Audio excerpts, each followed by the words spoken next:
usa ka na ilang ginaano sir, base sa warrant nila na ilang ginaingon about radioactive. Tanan employees sir, ato na time nag-scan nila is nag-negative sa radioactive. Oh, good morning mga idol. Magandang araw sa ating lahat. Ito na ngayon. Tingnan mo ang ginagawa ni Sir Melvin Matibag, ang director natin ngayon sa NBI. Oh no! Lumitaw talaga yung totoo, ang katotohanan. Tingnan mo yan. Tungkol sa radioactive, nag-negative ang mga employee doon. Oh. Tapos wala kayong saktong communication. Ang nangyari, sinusurpresa nyo sila. Wala sir, diretso ang tanan, surprise ang tanan. Tanan na nasa sulod. Naapil pa gani ang walay labots na na mga employee, mga supplier lang, mga driver, naapil pa man gani. Ang mga guard diri itutukan ng nila dayon dito sa baril. Tapos dito sa office, sa sulod, first to fourth floor, ipangtutukan nila tanan og baril. Kami, okay kayo amo ang pagpanaybaho sir, wala gihimong dautan, mga papel ang naana mo dito, kaamong i-process, bayad sa mga supplier. Karon sir, ang nahitabo, daing kagintahon mi, kaya pwede mo call ba kay tagas pa naman na baril ang mututok sa imuha. Dapa. Na illegal, yung nana ang atrato nila. Nalan pa mag-inana ko sila ng mga terorista na sila. Kaya kaabi na kung nasudlan dyan ng terorista ang maong building. So mga NBI di sila sir. So Naituring pa kayo doon sa mga empleyado ng mga terorista kayo.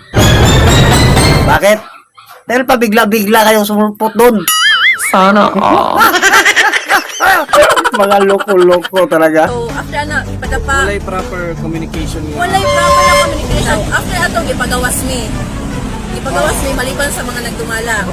Pagbaba na mo, i-off na ang shutdown na ang CCTV.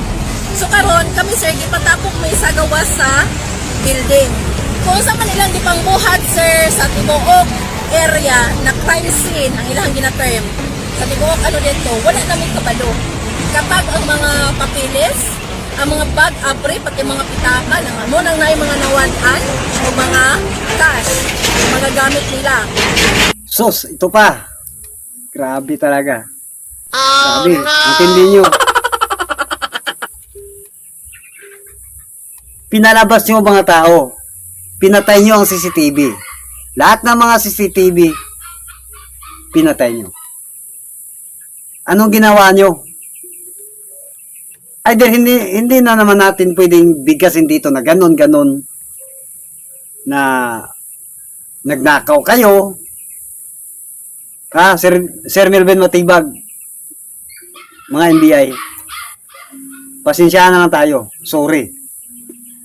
Pero, sino ba pwede doon ang mapagbintangan? Pinalabas niyo mga empleyado. Lahat ng mga gamit nilang nandun sa loob. Dahil sila nasa labas. Wala na. Nakabukas lahat ito. Oh no!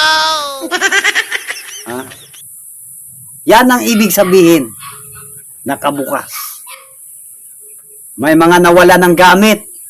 Yan ang sinasabi. Nawalan pa ang iba ng cash.